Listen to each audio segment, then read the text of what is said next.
بسم الله الرحمن الرحيم.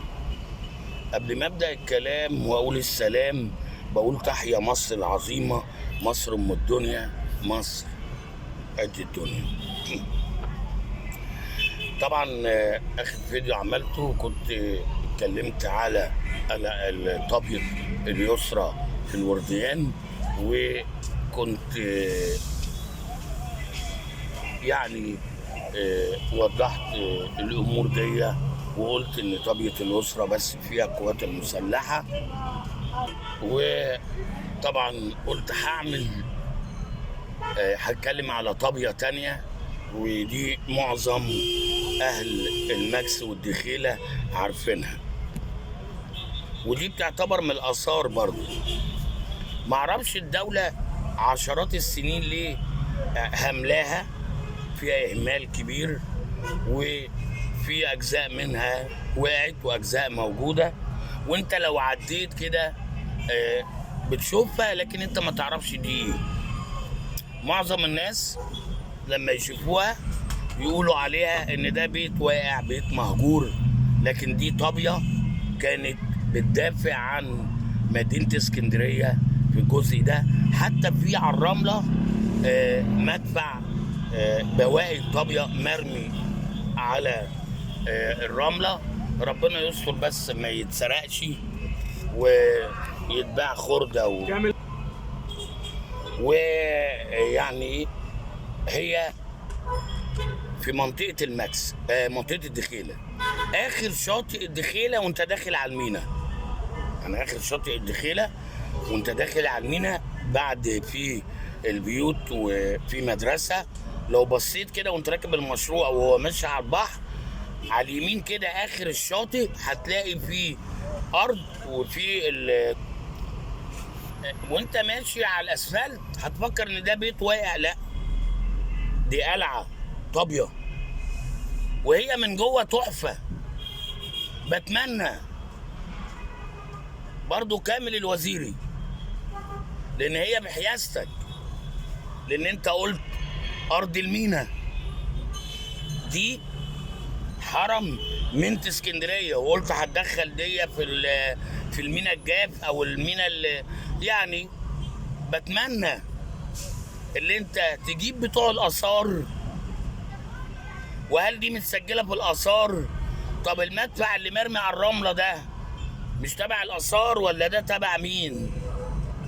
هو كان 1 ولا 2 ولا 4 ولا 10؟ طب الباقي ده اتسرق ولا لسه موجود؟ طب اتسرق، هل ده لو متسجل في الاثار بتوع الاثار مش بيراجعوا؟ طب مش حاطين عليها حراسه؟ ما هو لو كان كلامنا بيتسمع، وانا واثق ان بيتفرجوا على الفيديوهات دي، لكن نقدر ده بلاغ للسيد وزير النقل، والمسؤول دلوقتي راجل محترم وشغال. وبعدين هو راح الحته دي، ما هو راح الماكس من ورا وشاف الجماعه بتوع الماكس وقعد معاهم عند الفنار القديم، اللي احنا ما هو بتوع اسكندريه بس اللي يعرفوا، اللي هو قدام الفنار ده اسمه الممر الضلمه، والسياده الوزير اكيد عارف الموضوع ده. خلي يعني الفنار، يعني الشبندوره بتاعته هي اتوضبت، بس حطها في الايقونه السياحيه وتبقى برضو تبع مدينه اسكندريه. السياح يتفرجوا على عجب العجاب. الفنار ده يعني تحفه. ولو طلعنا قدام اخر شاطئ الدخيله في الطابيه دي او القلعه دي، ما يجي بتوع الاثار يشوفوا اللي اتسرق خلاص راح. لو عرفوا يجيبوا الحراميه ماشي، ما عرفوش خلاص الله يعوض على البلد اللي عماله تتسرق ليل ونهار. وان ده نقدره بلاغ بقى للنائب العام، رئيس الوزاره، السيد رئيس الجمهوريه اللي مسؤول دلوقتي على هيئه ميناء اسكندريه او المواني او الطرق والكباري، السيد الوزير كامل الوزير، راجل محترم وشغال. ما احنا بنعمل طرق جديده وبنعمل محاور جديده وبنعمل كل ده جديد. طب ما هنيجوا بقى الجنب ده، طب هتتهد الطابيه دي او القلعه دي؟ هتتهد ولا هتتوضب ونقولوا للسياح تعالوا اتفرجوا على المصريين كانوا عاملين ايه؟ تعالوا اتفرجوا تحت مستشفى دار سماعين في ايه؟ الاثار اللي تحت، ما هو ده بيعتبر اثار لان الشارع ماشي فوق. تحفه. كوبري التاريخ، العيون اللي يقولوا عليها ارش دلوقتي، لا هي عين، ومش هغير المسمى بتاعتها. كانوا مش عارف 7 ولا 8 ولا 10، خلاص اللي موجودين 3 ولا 4 نحافظ عليهم، لان في قمه الجمال لو عملت ايدك كده زي ما بيقولوا على الارش ده زي الموديل الجديد يعني، ما تلاقيش واحده عاليه وواحده واطيه. وبعدين ده مبني مش عارف 1800 وكام. يعني انا مش بعاتب حد، انا بحب البلد دي قوي، انا بحب مصر، وكفايه اللي راح وكفايه اللي اتسرق، كفايه كليفتي. كليفتي اتسرق، مش هوب وهو بيبيع حاجه هو مش عارف قيمتها. هو لو عارف قيمتها انا اسف، ما هو الكليفتي اللي ده لو عارف الحاجه اللي بياخدها دي عارف قيمتها. فانا بتكلم على الطابيه او القلعه اللي هي اخر شاطئ. يعني انا بتمنى ان السيد كامل الوزيري يشوف الطابيه دي او القلعه دي اللي اخر شاطئ الدخيله ويتدخل. ودي يعني بتمنى من سياده الوزير الفريق كامل الوزيري انه ان قدر يجي، هو كان في اسكندريه، ان قدر يجي ما قدرش يبعت احد الخبراء ان يراجع كل الحاجات اللي على الطرق. اي حاجه تحفه معماريه يجيب بتوع الاثار ويسجلها ويعملوا عليها سور ويعملوا عليها بوابه ويحطوا عليها حراسه وتتحط في الايقونه السياحيه للوفود السياحيه اللي جايه.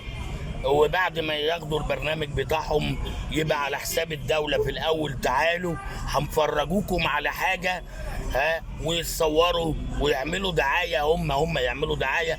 بعد كده اللي جاي هيقول لك ودوني كوبري التاريخ، ودوني تحت مستشفى دار سماعين، ودوني القلعة الجديدة، ودوني كل ده دخل للبلد.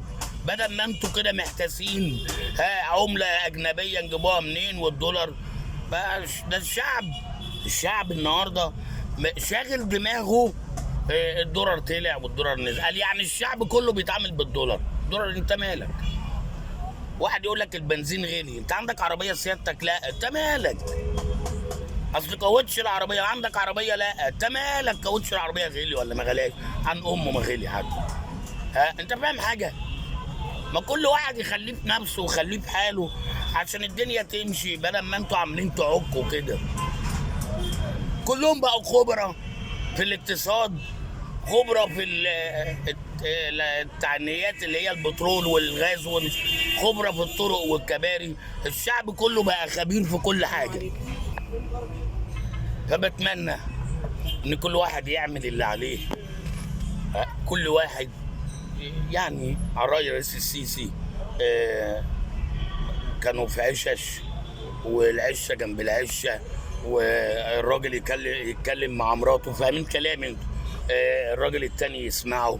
يعني العمليه، ولما حطوهم في الشقق وخلاهم يعني شالهم من مستنقع بيئي وحطوهم في عماير واسانسيرات وجناين، فاهم؟